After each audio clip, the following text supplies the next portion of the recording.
know what my computer's doing, but being weird.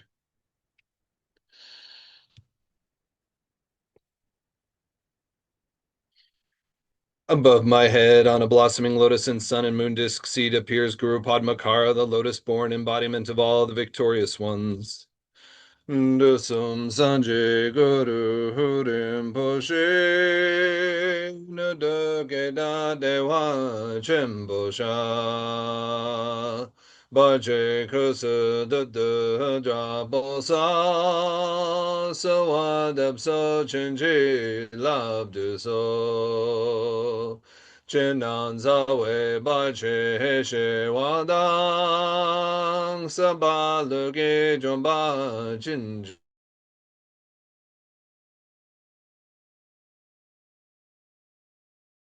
and future Guru Rinpoche, master of all cities, Guru of great bliss, dispeller of all obstacles, wrathful subjugator Maras, to I pray, inspire me with your blessings, so that outer, inner, and secret obstacles are dispelled, and all my aspirations are spontaneously fulfilled.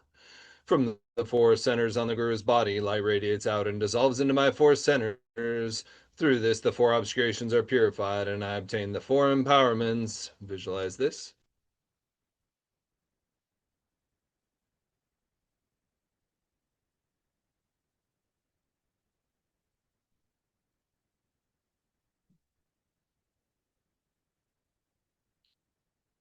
Guru Padmakara dissolves into light and becomes one with me, and I meditate on the inseparable unity of the Guru in my own mind.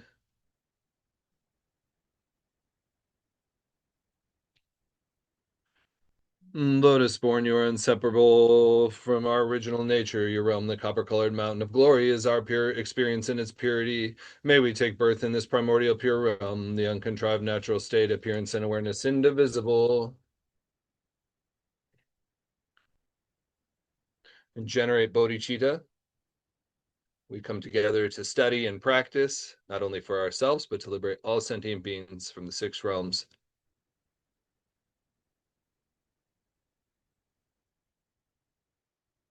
Okay, so we're in the light of wisdom, and we are on the bottom half of page 99. The reason it is difficult to find. The difficulty of finding it in the terms of cause means that you will obtain the freedoms and riches if you have accumulated a vast amount of virtuous karma, such as keeping discipline and having connected it with aspirations. Yet, as Shantideva said, by such behavior as mine, I will not obtain a human body. And if I do not obtain a human body, there will only be misdeeds and no virtue. Thus, only few people accumulate merit. The difficulty of finding it in terms of analogy means that the support of the freedoms and riches is like the Udambara flower, renowned to be extremely rare as the appearance of a Buddha in the world. Moreover, it is extremely difficult to find a human form. Like a turtle happening to stick its neck through the hole of a yoke tossed about in the ocean, a sutra points out the obvious difficulty of obtaining it when thinking of the numbers. Hell beings are as numerous as dust motes on a large plain. Hungry ghosts are like snowflakes in a blizzard. Animals like husks in a barley brew. But gods and humans are as few as the dust motes remaining upon one's nail. How this find has great value. It is said, by means of the boat of a human body, you can cross the great river of suffering. Since such a boat will be hard to find later on, at this time of delusion, do not fall asleep. If you are skilled and careful in the means of crossing over the samsaric ocean of suffering with the boat of a human body, and thus taking advantage of by gathering the jewels of the permanent goal, this finding of what is difficult to find has extremely great value. Even an exceedingly poor person finding a wish-fulfilling jewel. According to Chandra Goman, having obtained it, it can bring you to the end of the ocean of rebirths, and you can plant the virtuous seed of supreme enlightenment. Having once obtained a human form superior in qualities even to a wish-fulfilling gem, who will let it remain fruitless? So we can think about this in a lot of different ways, but basically it's pointing out that the human form is extremely difficult to obtain, extremely rare. It is much more common to be reborn in other realms, and all you have to do is think about this in your daily life. How often are we actually engaged with the Dharma? Much less the nature of mind. we are always sticking our head into different realms, right? I want this, I don't want that. We're pushing things away and pulling things towards ourselves, engaging with phenomena and ignoring this nature of ours. And when we are in the various realms and even in conditions within the human realm, where we are overwhelmed by negative emotions, then it becomes impossible to recognize this nature. The balance of pain and pleasure that we experience in the human realm allows for a sufficient gap for us to notice and recognize. And then we have the intelligence and mind and the health of body to understand the Dharma and to follow the teachings and apply it into practice. This is an extremely rare congruence of circumstances, and we really must take advantage of it. And it's really important that we spend some time thinking about how rare it is and how difficult it is and how special our opportunity is. This should really make you feel tremendous gratitude toward the teachers and the teachings, and also make you really long to spend time on the cushion, because we really recognize how rare those moments are. We can practice, of course, we must practice in a continuous way, but that is extremely difficult until we've totally established our confidence in the nature of mind. So we have to engage with as much virtuous conduct as we can when we're off the cushion. And when we're on the cushion, we should try and connect to the deepest thing that we are capable. Practice at the most profound level and really set all other activities aside when we're doing this, and really feel the urgency and specialness of the moment, and try to have this feeling of rejoicing around this circumstance, so that we feel an impulse and a desire to come back to it again and again. Instruction in the need to take advantage of it. Once you obtain what is difficult to find, you have achieved something of immense value. You must therefore constantly, at all times and on all occasions, follow spiritual guides and friends with a virtuous view and conduct, who can show the correct path of how to take advantage of the freedoms and riches. So we need to pack our lives with as much Dharma opportunities as possible of all levels. And as Garchen Rinpoche said, the relative bodhicitta is more important until we can attain stability in the ultimate bodhicitta. So, because it is just the result of that relative bodhicitta that allows for us to gain the stability in the ultimate bodhicitta. So, by having sufficient merit, the circumstances in our lives and our mind stream will be sufficiently ripened in order to actually start to abide in that river of Rigpa, instead of constantly getting swept around. So if we find ourselves unable to sustain that nature of mind beyond, small amounts of time on the cushion, then we probably need to be focused heavily on the accumulation of merit and wisdom, and doing different offering practices and purification practices, and do these really diligently, and recognize that the aim of those practices isn't to attain a higher rebirth or to have more pleasure or to have a longer life. Our aim of those practices is to clear up our mind stream with a sufficient merit, so that we can recognize our nature and abide in it continuously. That is our aim. Because what is a Buddha? A Buddha is somebody who never leaves that nature. So that's all we're striving for. Everything else is centered around that. And that will help you to know what's most important, right? So sometimes you don't know, like, should I do this practice or do that practice? It all depends on your capacity to recognize and abide in the nature of mind. Once you are able to do that, that of course is the pinnacle practice, and you shouldn't go drooling around for more teachings when you have that. But if you don't have that, or it's not stable, or you're not confident, then focus on any of the virtuous activities that you like to do. Because if you like to do them, then you will do them more. And this is part of the brilliance of the Buddha, is that he created 84,000 different methods, so that you can find one that you enjoy, that you are likely to engage in, to keep going with. Follow a spiritual friend, abide by pure conduct, fully and completely. Since the Muni has so taught, you should follow a spiritual friend, since having attained peace after having followed a spiritual friend. So this is, the Vajrayana and Dzogchen is heavily related to this relationship to the Lama, and what we are doing, because we don't even actually know the way out. Until we have gained stability in the nature of mind, we don't know which way is up. We're kind of like underwater in the darkness, right? We don't know which way to go at all. We have to rely on the lifeguard to pull us out. And that's what the guru is about. because the guru has the skillful means and insight to recognize what methods are going to be helpful for you, and we should do our very best to follow them diligently and to the letter as much as we can, because as I said, your ego will try to hijack your path at every point along the way. It will try to lead you down things that may seem like spiritual practice, but often are not, right? So it will co-opt seeming dharma personality and then make you think, oh, this is the dharma, and that can lead you astray for a very long time.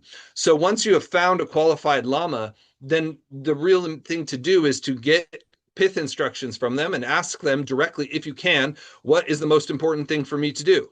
And then whatever they say, just do that. And that will really lead to all the things. You shouldn't spend time spinning around, well, maybe if I did this, or if I talk to another teacher, they might give me an answer I like better, or maybe this teacher is more qualified, or on and on and on and on. You can spin like this in samsara forever. So we don't want to do that. So once we've chosen our lama, then we want to just ask for instructions and then follow it through. And then when we complete what they said to do, you say, what do I do now? Right? This is the right way to follow a spiritual teacher. And this isn't some kind of jail or prison or slavery to the lama. This is freedom. So you don't have to keep making all these decisions. It can seem like there are so much possibilities and so many things you could be doing. You don't know what to do with your life, right? So we rely on the spiritual friend to pull us out, and we just follow their instructions. Find somebody you have faith in, of a reliable lineage, and then just follow their instruction as deeply and profoundly as you possibly can, and keep doing that and lead you out of samsara.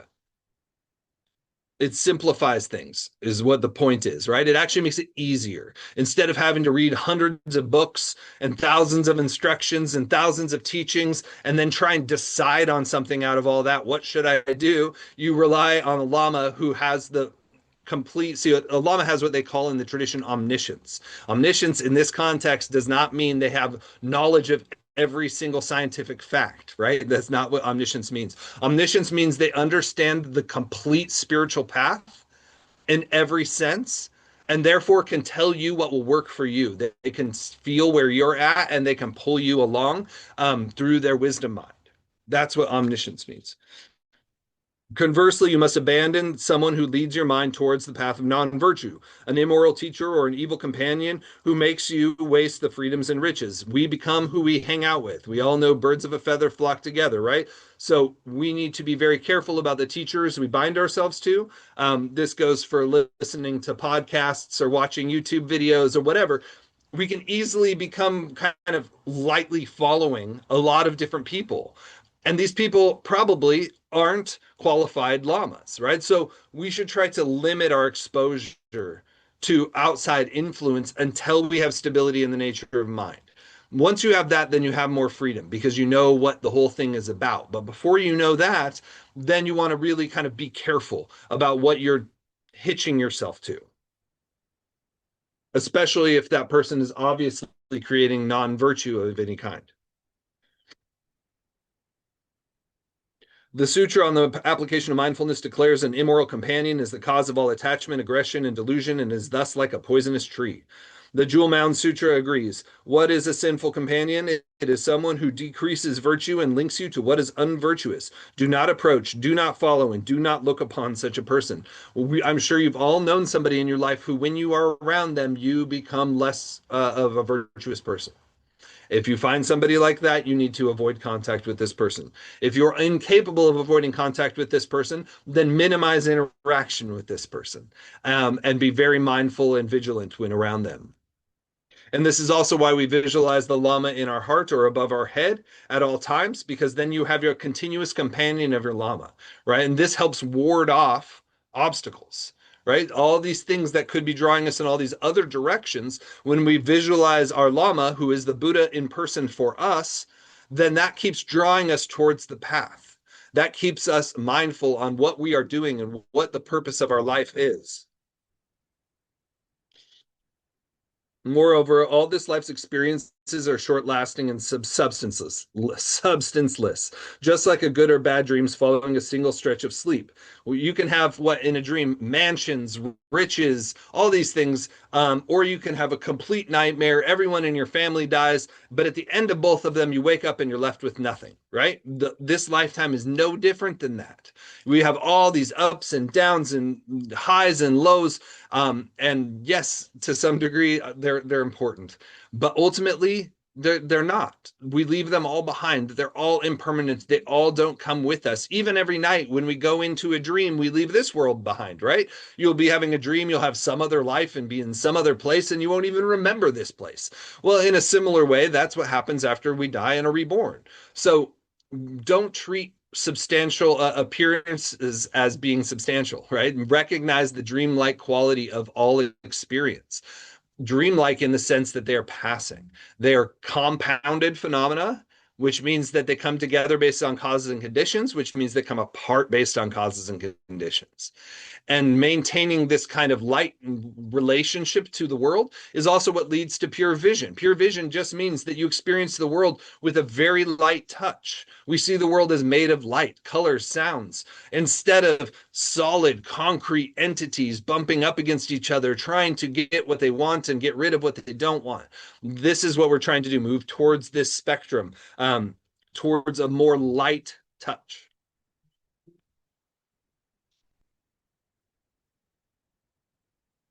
Therefore, completely give up all worldly aims. And in order to accomplish the permanent goal of benefit for the next life and onward, immediately exert yourself to quickly take advantage of these freedoms and riches.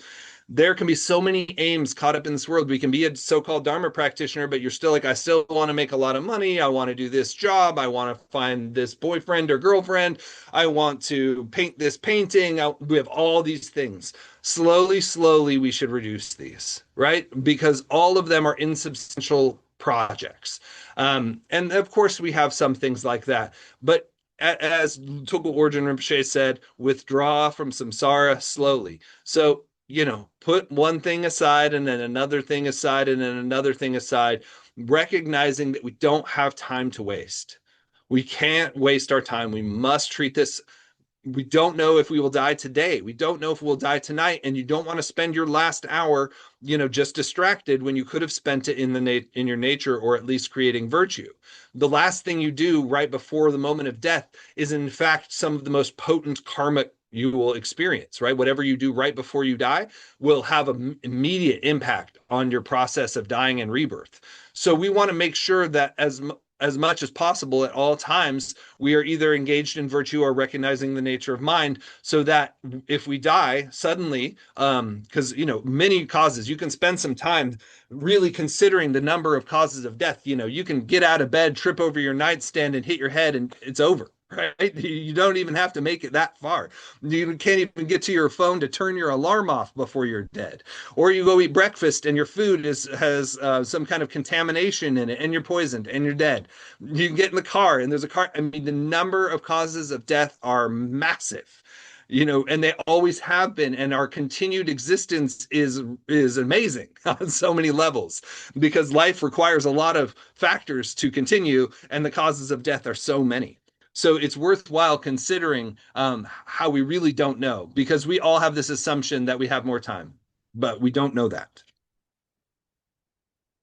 For if you do not know, for if you do not know, it is uncertain how long you will live. As it is said, it is uncertain which will come first, tomorrow or the next world.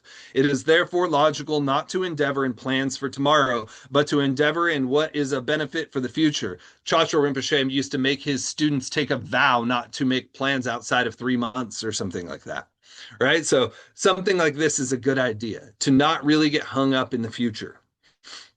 Reflecting on death and impermanence. The Lamar Mishe Ningpo root text says, like the rising and setting of the sun and moon, composite things are impermanent. The time of death lies uncertain, like a flash of lightning in the sky. At the time of death, non-dharmic things are of no help at all. So practice the sacred and sublime dharma correctly. Think about deeply all the things that you might have, whether they be a healthy body or good nutrition or a beautiful house or a nice family. All of these things are only things you have to leave behind at the moment of death. but the Dharma and your habitual patterns of your mind will follow you. So really pay attention to what matters most, and that is your mind stream. Your mind stream matters most. And this matters even more than the content of your day. So if you have to work a job and there's various things we have to do, yes, we have to do them. So as I said last time, we want to make sure and have a bodhicitta motivation for whatever activities we're doing, so that even if we're doing a so-called mundane activity, it is imbued with at least some semblance of Dharma. But we also need to try as much as possible to arrange our life around this truth that the most important thing is your mind, and that the mind is what you get to keep with you from this life and beyond. Everything else you have to leave behind. So treat it with the utmost respect and importance. In general, all that appear as world and beings are composite phenomena produced through the interdependence of causes meeting with conditions, and therefore not a single one is permanent. A sutra says, monks, all composite things are impermanent. How are they impermanent? This is described in the Udana Varga. The end of gathering is depletion. The end of rising is falling. The end of meeting is parting. The end of living is death. These things, this is the nature of dualistic experience, right? Whatever goes up goes down. Whatever lives dies. Whatever you get, you will lose. This is the nature of it. If you are born, the end of birth is death. These things are tied together, and there's no way you can experience one without experiencing the other. This is the nature of interdependence. Things arise together. So think about, this has lots of different levels. On a gross level, you can think of the worlds coming and going, seasons, planets, mountains building up and then dissolving, the rising and setting of the sun and moon. On a subtle level, you can think about moment to moment aging. The body is like a river, and it keeps changing. Your digestion is changing. You're eating, you're sleeping, you're tired, you're sick, you're healthy. These things are constantly changing. Your thoughts from moment to moment, your ability to practice the Dharma moment to moment, these things are continuously changing. Vasubandhu Abhidharmakosha, the noble feel the subtle like a hair in the eye. The immature feel like a hair on the palm. I think this is a very profound pith instruction. I'll say that again. Vasubandhu said, the noble feel the subtle, the feeling of impermanence like a hair in their eye. Immature people feel it like a hair in their hand, right? So impermanence should be like a hair in your eye. It should drive you nuts. This feeling that you don't know how long you have should be continuously with you and bothering you. Pacha Rinpoche said, everywhere you go, you should think, I might die here. I might die here. I might die here. This might be my last moment. This is one of the most profound thoughts you can have in your mind at any time.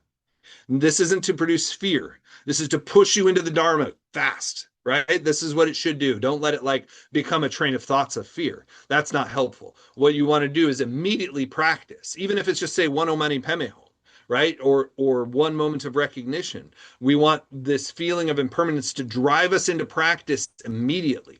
Not, oh, I should practice more time on the cushion, that kind of guilt trip thing. That's not helpful. You need to practice now. And you always can practice now. That's the good news. Like even if you were thrown in prison, you could still practice. You still have this. So just keep practicing and let the immediacy of impermanence push you into continuous practice. Death is certain. Nothing turns it away. The lifespan only shortens. Little remains for practice. So resolve you're going to practice right now. Time is uncertain. There's no guaranteed lifespan. Young die old, or young die before the old. Cause of deaths are countless. The body is fragile as a water bubble. Resolve nothing but Dharma is worth doing. And at death, only the Dharma helps. There's no companion to come with you, no wealth to come with you. The body doesn't follow you. So resolve to give up grasping at any worldly activity.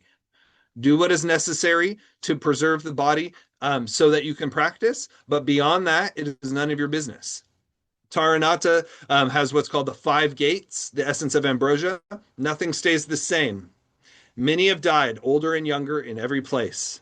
Think about how many people have already lived and died. The causes of death are everywhere, even food and medicine. How many people die from the hospital?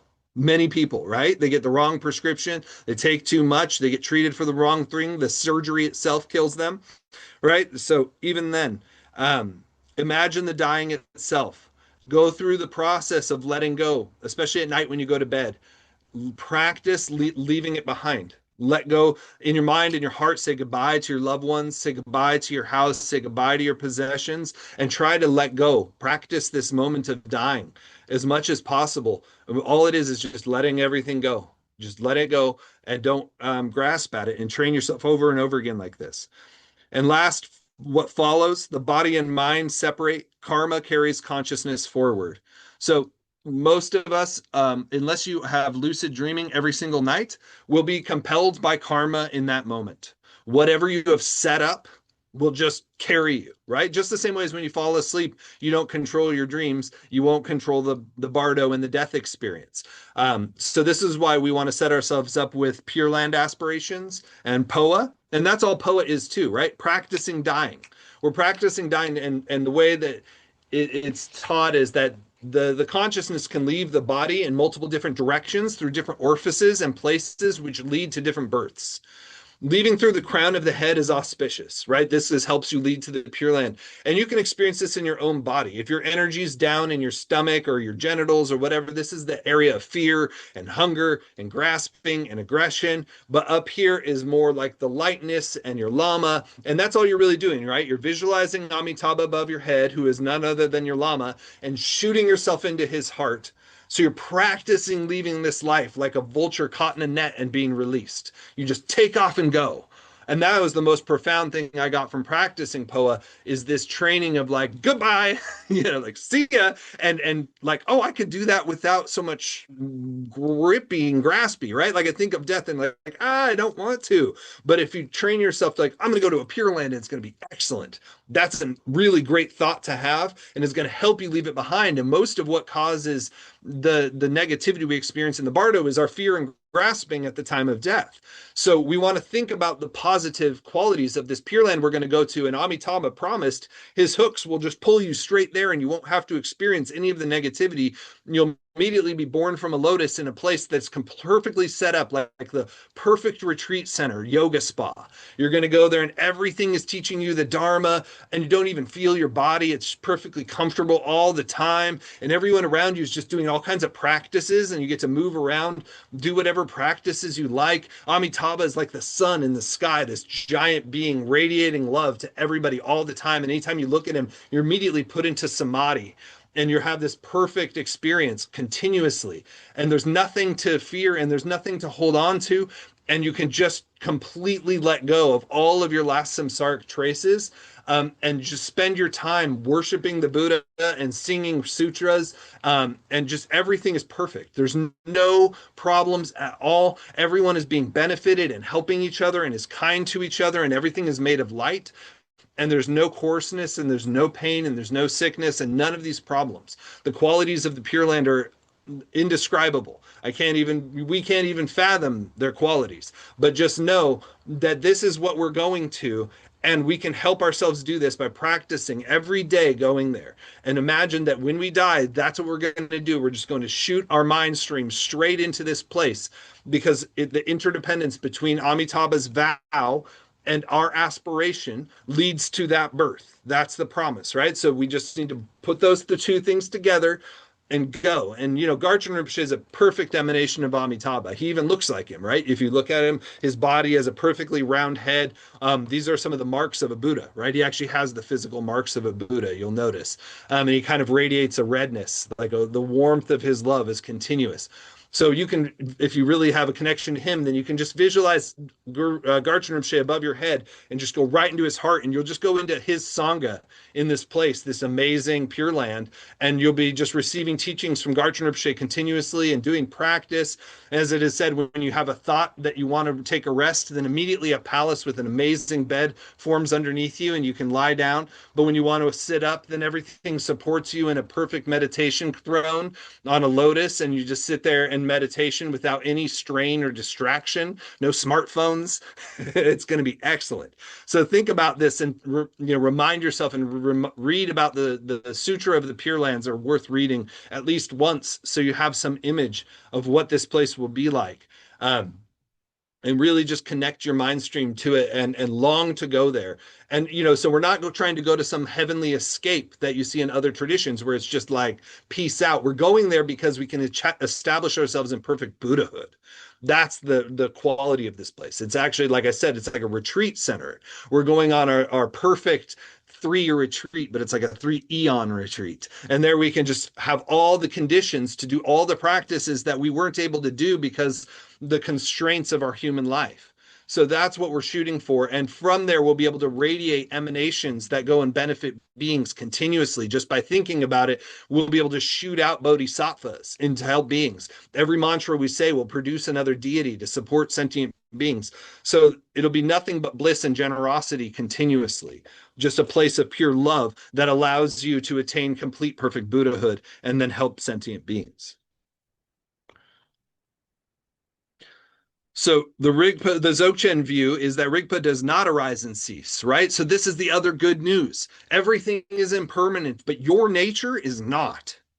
This is good to know, right? Like we every time we grasp onto impermanent things, it's not like don't do that because you're a naughty child, right? It's don't do that because you're grabbing something that's going to leave you or hurt you. But this nature of mind will not leave you and will not hurt you. It is love and it is open and it is awake. So we can just stay in that and stop grabbing things that harm us. That's all we are doing. We're not trying to, you know, set ourselves up as some kind of religious person. We are just recognizing this truth that impermanent phenomena are not reliable sources of refuge. But this nature of ours that is open, empty, awake, and full of love is reliable. So we take refuge in it as to say that we don't rely on anything else. We rely on that. And that your Lama's mind is the same as your mind. And all sentient beings share the same mind, but have different degrees of fixation. Some beings are like blocks of ice, and some beings are like oceans of water. The Lama is an ocean, right? So we connect to the ocean because it helps melt our block of ice. A very good Lama is like hot water. They splash on you and immediately dissolve your self grasping. This is what we're looking for, a Lama to dissolve our blocks of ice so that we can become more like the ocean and be of more benefit to ourselves and others. And those other beings, they're not, our enemies. They're just blocks of ice. They're just frozen because of their fixation and their confusion. But they're the same nature, right? The same nature. They just don't recognize it. And so it is solidified.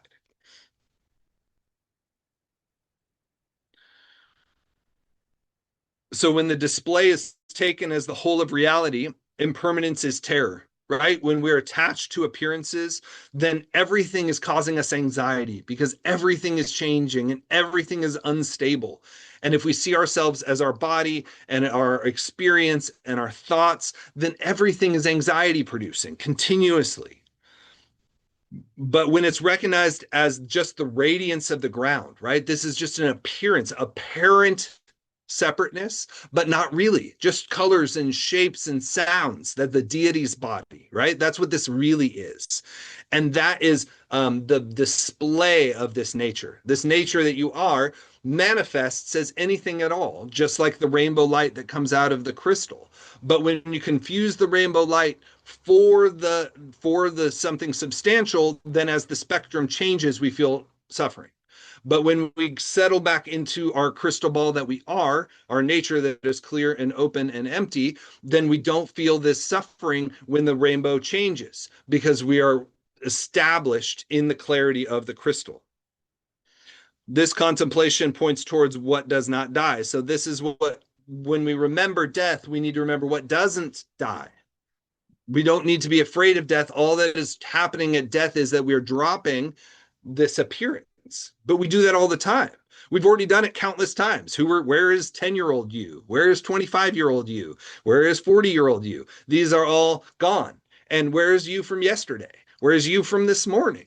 Where is you from the beginning of this session? It's already gone. We're always letting go. It's okay. We can let it go. The letting go is continuous. And at night when we go to bed, we really let it go. We leave our house, we leave our friends, family, we go to other worlds, we travel all over the place, then we come back, oh yeah, I'm here again. All of that. But death is just like that too. And we just learn to let go and move through it.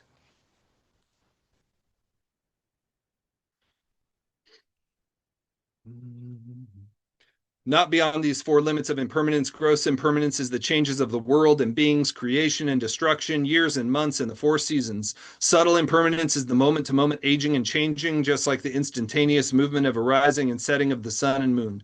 In particular, the human lifespan is indefinite, so the time of death lies uncertain. There are many causes for death, making it sure that we will die. A human life is similar to a flash of lightning in the sky, fading away the moment it has appeared. The Vinaya scripture describes this, like the mountain river flowing to the ocean, like the sun or moon approaching the western mountain, like day and night, hours and minutes quickly go by. The lives of people pass in the same way. When you die, nothing besides the sacred Dharma, such as high mental capacity, friends, servants, wealth, will be of any help whatsoever. Casting away mundane and superficial aims as though they were spittle, engage in the correct practice of the sacred Dharma as it has been taught by the victorious ones and their sons. So also this mental factors, the desire to accumulate knowledge is another thing that you will have to leave behind. You see somebody who got dementia or Alzheimer's, even their memories and their mental capacity goes away, but this nature does not go away. So it is reliable. This love and empty awareness does not go away, even though we might lose mental faculty. So we don't even want to be attached to our intelligence or the amount of books we read or all of these things. They are, when we read the Dharma, it is helpful because those seeds are planted in you so that you can teach them in future lifetimes to sentient beings. So it's helpful to study the Dharma and to teach yourself. But we don't need to overly emphasize the conceptual knowing, because once you get the key point, then you don't really need to have all that information, and all that information exists in the nature of mind, right? It already is there ready to go. That's why a Buddha has omniscience. It doesn't mean they memorized all this stuff, just like Joe said that Adzam Palo Rinpoche would quote sutras and then say, I never read them before, right? Because they just come out of Rigpa. Yeah, because they're like in there in the kind of Akashic records of the Buddhas. So before I move on to karma, cause and effect, does anybody have any thoughts, feelings, questions?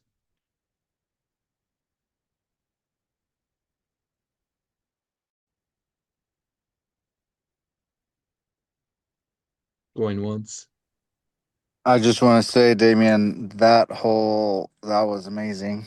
Um, the explanation of the Buddha fields with Amitabha and just connecting it back to the practice is phenomenal. Great job.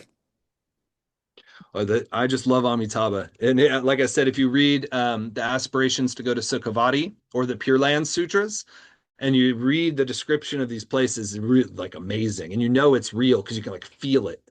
And the more you do POA, the more you can really like feel yourself like tying this string, your hook between your heart and Amitabha's heart. And you can really feel it start to pull you out of this grasping to this place, right? We need a reliable refuge, and as householder yogis who don't have the time to completely detach from samsara because we're caught up in families and friends and jobs and all of these things, then we really need to rely on faith and realize that the Buddhas have been pulling us along all the way anyway.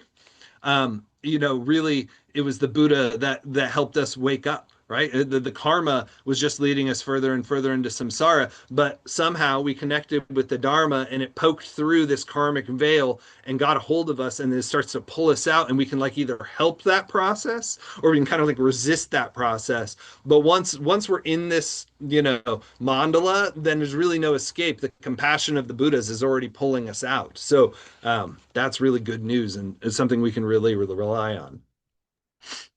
I really appreciated when you were just talking about Garshan Rinpoche, because I think so often, conceptually they're kind of like this ephemeral sense, and really just to tie it to somebody that like you've hung out with, or just to tie it to this life is really powerful. So I appreciated that. Yeah, he's such a gift, like he really is like Amitabha in person, somebody who's just pure love all the time. So we know it's possible, number one. And number two, we know his words are reliable. This is the other like amazing thing. Like when we have somebody like that who has these kind of qualities, then we can actually trust what they're saying, right? Because everybody else, like me, like our words are mixed with all kinds of nonsense, right? Because it's coming from this like samsaric and dharmic mixture. But he speaks pure dharma, and every word he says is so reliable that you really can't go wrong as long as you follow his instructions. So and it's so simple and so straightforward and so uncomplicated that you can just always go to his teachings, and his teachings are, as I've said before, taught on every level. So no matter where you are in terms of like your capacity moment to moment, his teachings are available. And yeah, he is Amitabha. Like he's got like the, all this YouTube channel and stuff. He's just reaching out with his compassion and building this pure land and pulling us all in right now. That's what the pure land and the pure vision, right? Like we don't have to wait for death. It's here. It's only that we have coarse obscurations, and the karma of this body makes it harder. But if we practice with a lot of diligence, really practice our guru yoga, then Garchen Rinpoche's compassion can pull us into the pure land now. And we don't have to wait. We'll start to see our own experience in that way. Like I described the Pure Land, we can see that it's sort of like that. We have like faucets with water that changes temperature and stuff. It's already like borderline Pure Land stuff that we have. We're really fortunate, right? Like other people don't have access to these sorts of comforts. So what the privilege of the Pure Land is should help us practice, because we don't have to worry about our survival, and like our getting food and all of this is pretty easy. We just literally have like a plastic card, or not even that, like a button we push online and like food shows up. Like it's we're kind of close. We have some merit. So let's not waste that merit on just indulging in pleasure, but instead transform it into Amitabha's Pure Land now and help bring beings along with us. And that's what, like, it said that in the aspiration prayers is that, and everyone I'm connected to go there as well, right? So we have a magnetizing force of our own as we become connected to Amitabha and the Pure Land. Then everybody, even if they don't follow the Dharma, are also making a connection to the Pure Land. And you can visualize Garchen Rinpoche above your head or in your heart when you're around other people, and then they're blessed by his presence because we have that connection. So we'll move on to karma, cause and effect. Karma is so important, and it's so easy to not think about it because it's complex, and it's also daunting, and it can feel a little overwhelming, but it's so important we consider. So reflecting on the causes and effects of karmic actions, Lamar Mission Ningpo root text says, the root of practicing the sacred dharma is the law of karma. Through evil deeds and non-virtues, you will go to the three lower realms. By virtuous actions, you will achieve higher realms and liberation. Therefore, confess evil deeds and make the wholehearted vow to refrain from them. So what is karma? Karma is when we engage with the dream. Anytime you engage with the dream, good or bad, you are making karma. It's like I always think of, you ever seen like one of those iPad apps where you touch it and like colors shoot out? Like it's black, but every time you touch it, something appears. It's like that, or even the surface of water, right? The surface of water perfectly glassy, and then you touch it and all these ripples go out. So every time we touch experience, every time we try to adjust things, push it away, pull it towards us, ignore it, that's creating ripples in our experience that spread out to affect ourselves and others. So we need to be mindful about how we touch experience. Now, in the nature of mind, there is no karma because we are not messing with experience. We are abiding in that open, empty nature, which is not fixated on any of the passing phenomena. And every moment that we spend in the nature of mind, that karmic busyness is settling like a jar full of muddy water. Every time you rest in the nature of mind, you set the jar down and it starts to settle. And the goal is to get the water totally clear. But inevitably, we pick the jar back up and shake it again. And when we do like negative deeds, that's like putting charcoal in the water, right? You put charcoal dust in the water and it gets a lot harder to clean. But if you are doing virtuous practices, it's a little bit like putting pebbles in there. They sink pretty quickly, right? So because it's more accurate, right? Virtue is more accurate. We're acting as though we're connected to others, that we love them, that we have a feeling of connection. There's still a separateness. If there's karma, there's a feeling of me and them, but love is more accurate because it's based on the truth that we're inseparable, closer, right? But non-virtue, harming sentient beings, is not recognizing that you're connected and seeing yourself very strongly as a separate I, and then a separate them. And so that clouds the water more. So this is why we need to, if we're going to mess with the dream, we want to make sure we're putting only pebbles into it.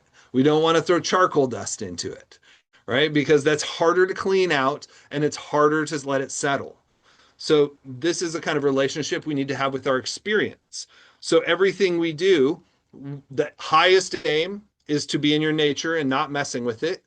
Next best is to be doing virtuous deeds with, as little attachment as possible. And the worst is to be doing any kind of negative deeds, right? So we want to avoid those. So diligently take up the roots of virtue, prostrations, circumambulations, purify the wrongdoings of your body. So there's different levels of karma. Your body has a karma, your speech has a karma, and your mind has a karma. These are like three interpenetrating worlds of karmic results that we're experiencing. And the things that happen to our physical body are the results of our physical karma. So doing prostrations or circumambulations, even visualizing them, helps purify our body. Trollcore, these different things, they purify the karma of our body and help it to settle. Reciting and reading the Buddha's words purify the obscurations of your speech. So reading sutras, reading texts, saying mantras, this purifies the negative things we say. Most of our negative karma comes from our words, right? It's easily, wars have been started. All kinds of problem comes from the words that come out of our mouths, right? So our mouths are extremely unclean. So we need to do a lot to purify our speech. And then supplicating the three jewels pacifies the faults of your mind. And of course, resting in the nature of mind purifies your mind, right? So, because the mind is always taking refuge, grasping at phenomena. And so we want to turn our mind towards the relative dharma, which is like the Buddha, Dharma, and Sangha on an outer level, is like at least we do that, right? Because they have this symbolic power, right? They symbolize our Rigpa. Now, even though they aren't our Rigpa, the statues and our teachers and all that, like in some sense they aren't our Rigpa. Our teachers kind of are, and even everything is kind of our projection, right? But in a kind of gross way of understanding this, the symbolic representations like the Dharma and the statues and our teachers and all of these things, they're symbols pointing at our nature. So even if we can't recognize our nature, we can connect ourselves to our nature through an orientation of refuge towards them. But they're not the ultimate refuge. The ultimate refuge is your own nature, right? Which they symbolize and embody. So that's the highest refuge and the refuge we most want to take. But if it's not clear to us, then it's fine to take refuge in the three jewels. And your lama is even better because there's a relationship there, right? So that their ability to affect you and to pull you into your nature is even stronger than a symbol like a Buddha statue, right? Because they can kind of connect you karmically through their compassion. They interact with you on a parent level, and that helps you to realize the nature of your mind through relationship. That's what Guru Yoga is doing. You're bringing their mind and your mind together, which pulls you into your nature. And that starts off as like their mind and my mind, like those are two different things, but they're not two different things. But by blending them again and again, you start to become confident that their mind is your mind. You have to teach yourself that on a subtle level, right? You may know that conceptually, but by doing the visualization again and again, bringing Guru Rinpoche, bringing Garchen Rinpoche, whatever, and dissolving them into you, then you start to purify your mind that has thought that your mind was impure, right? Because all of the karmic stains that we have are just appearances. Your true nature is not affected by that karma whatsoever. It never has been. Just like a mirror that could have a horrible image in the mirror, as soon as you remove the horrible thing in front of it, then the mirror is untouched by that. Your mind is just like this. It is untouched by the good or bad karma that floats in front of it, as long as we recognize our nature is the mirror. But if we keep believing in the appearances in the mirror, then we keep getting thrown all over the place. And that's what we call samsara. Always train correctly and being mindful, careful, and conscientious. This is the essence of it. Like when it comes to karma, be careful. Just very very careful about what you do. And so inevitably, doing less is a good idea. The more stuff you're doing, the more people you're involved with, the more organizations you're involved with, the more business you're doing, you're going to create more karma. So yogis always try to minimize their life as much as possible to the bare necessities to sustain the body and our responsibilities and take care of our loved ones. But mainly, we're trying to spend time on the cushion. That's what we're trying to do because that's where we can really cook with gas. That's when we can really take these teachings and apply them and move forward. You can kind of take what you've gained already into your life, but you can't really, it's hard to make big progress. Big progress in general happens on the cushion, at retreats, through blessings, and through experience like this. The root or basis for abandoning or accomplishing the sacred dharma of emancipation is to correctly abandon evil deeds and adopt virtuous actions with trust in the Buddha's teachings about the ripening of effect and intended mental and enacted physical and verbal actions. As described in the Jewel Garland, attachment, anger, and delusion, and the actions created by them are unvirtuous. From non-virtue comes suffering, and likewise all the evil states. Non-attachment, non-anger, and non-delusion, and the actions created by them are virtuous. From virtue comes the happy states and happiness in all rebirths. So basically, we just need to act with love, forgiveness, patience, generosity, the six paramitas, right? We need to act like a bodhisattva to the best of your ability. I always remember Katok Rinpoche Chenpo Rinpoche's instruction to me, Dzogchen on the inside, sutra on the outside. This is what it means. It means be a good, helpful, generous, kind, patient person on the outside, and on the inside, be free from karma.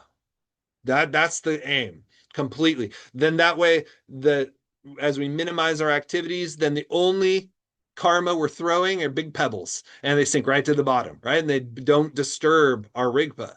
But every time we chuck a big handful of charcoal dust in there, then we have to wait a while, do some purification practice to get that clear again. So don't impede yourself.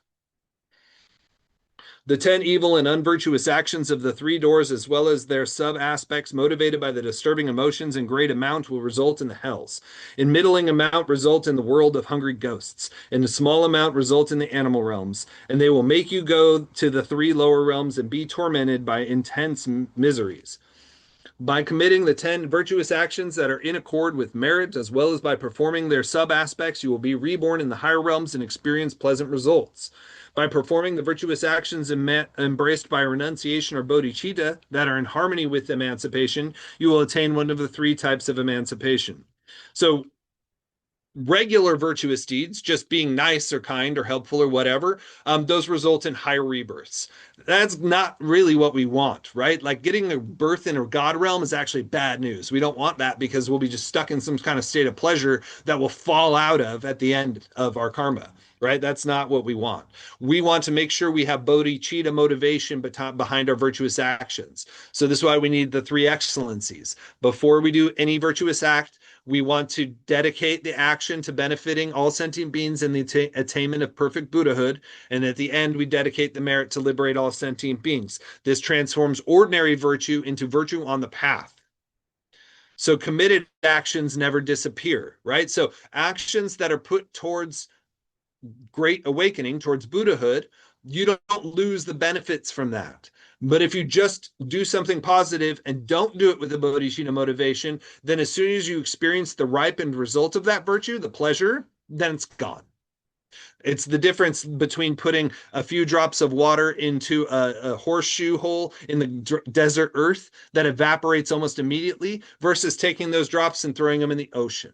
When we throw them in the ocean, we're combined with the Buddha's merit and it doesn't evaporate because of its stability. They ripen into some samsara into white and black results. That's when we don't have the dedicated, committed actions. Thus, the ripening of actions never fails, and the effects of virtue and evil deeds will unmistakably ripen upon their doer. Since the karmas can be increased, even a small cause can yield a large result. The formerly committed misdeeds, along with their sub aspects that can be divided into the four types of impelling and completing, performed and accumulated, should therefore be confessed before a sublime object. With determination, make the wholehearted vow henceforth not to commit them again. You must joyfully undertake the roots of virtue, as well as their sub aspects, even down to the tiniest, with great endeavor and without belittling them. Think of everything like a small spark that can start a forest fire.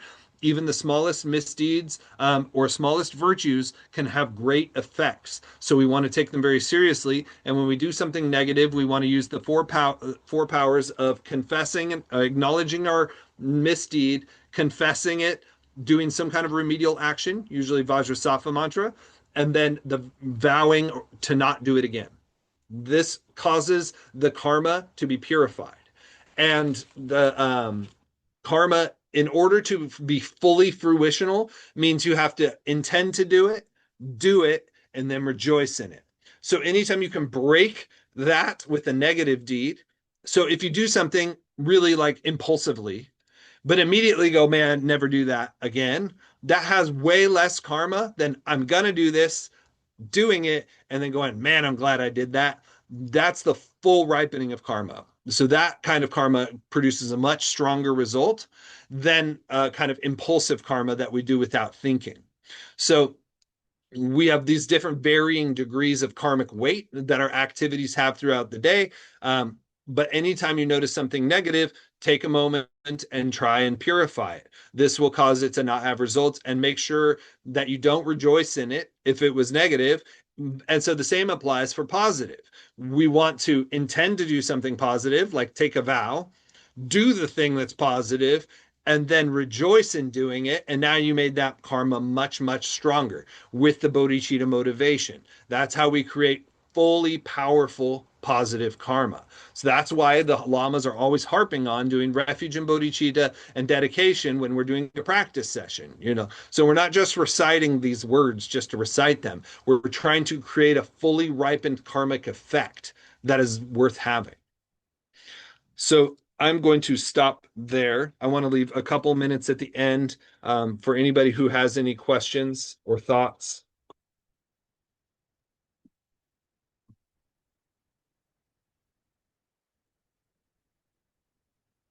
Once again, I'll repeat the four opponent powers: regret, clear remorse, not guilt; reliance, refuge and bodhicitta; remedy, any positive counteraction; resolve, firm intention not to repeat.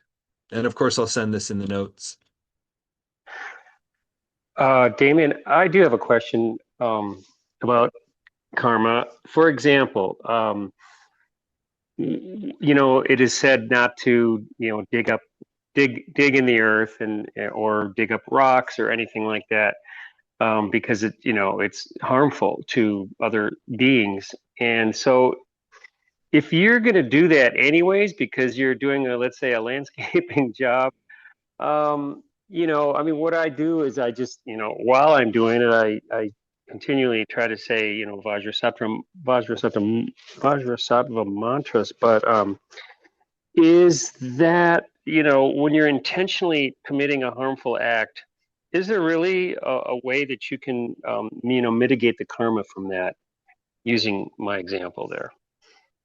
Yeah, as you said, so you don't have the intention to harm, right? That's not your intention. You have the intention to do landscaping, right? So that's important. Number two, have the careful intention to not cause harm, as you're saying. Try to be careful around what you're doing, trying to, and so there is still some karmic result of any harm that is done.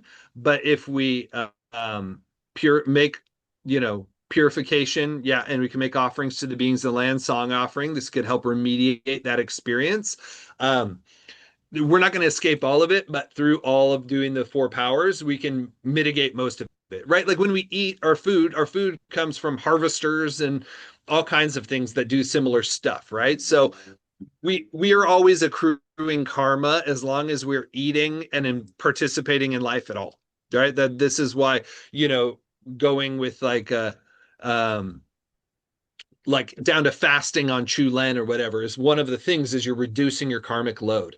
An ant infestation, I've dealt with them before. One of the things to do is to this is what Keeling Rinpoche's instructions were to me. He said, take some sweet something and make a trail going out of the house and talk to them and ask them to leave.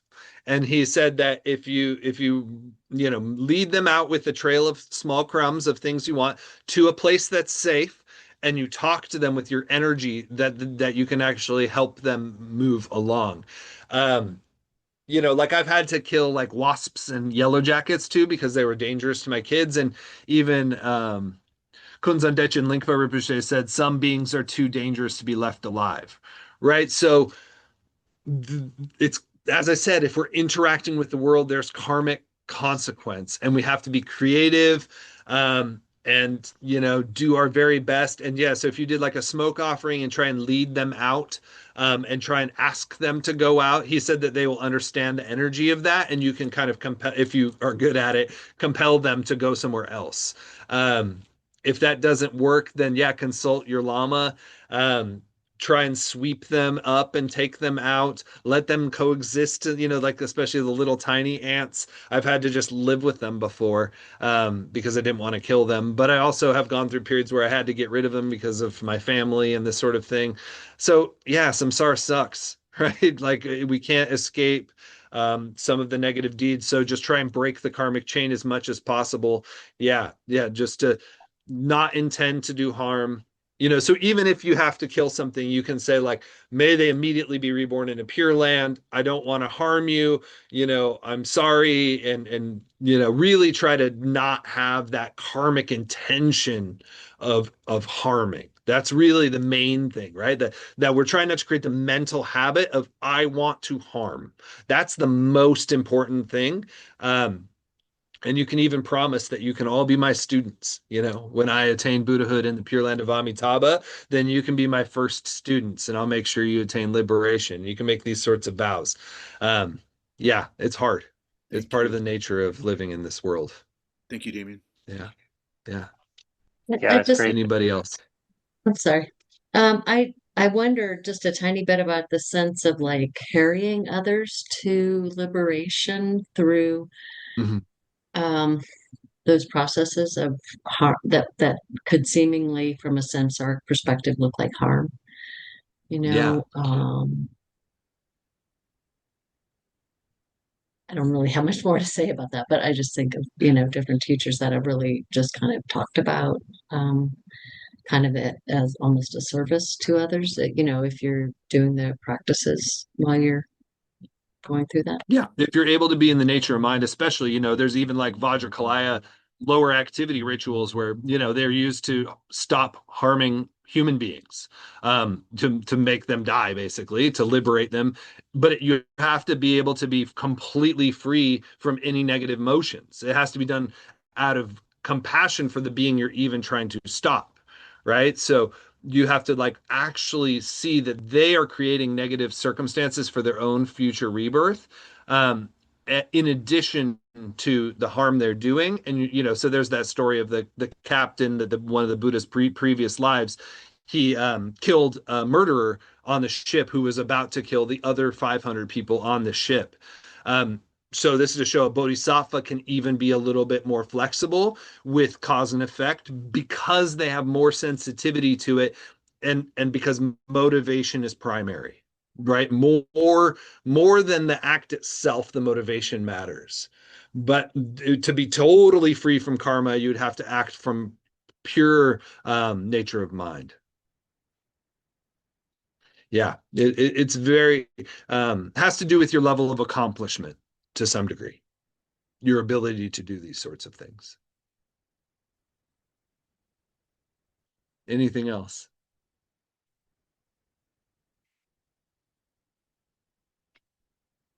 Well, thank you so much, every one of you, for being here. I really appreciate you showing up every week. I really enjoy engaging with this text. It gives me an excuse to study these profound words of Padmasambhava. I feel their blessings. So I like the words hold like special magic, and you can really feel it go in a way that isn't true of every text I've ever read. So thank you to Guru Rinpoche, and thank you to all of you. Love all of you. You're welcome. It's my pleasure, absolute pleasure. And I will send out the recording and notes as soon as I can. And let's dedicate the merit.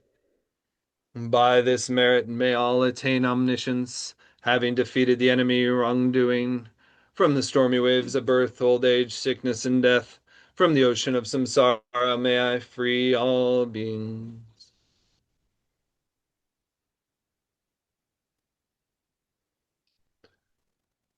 Good night, everybody. Good night. Yeah, Good thank night. you, Good night. Damien. Good night. See you Fabulous. soon. Thank you. All right. Thank you again, Damien. And everybody. My pleasure. See you Good all on night. Tuesday. Okay.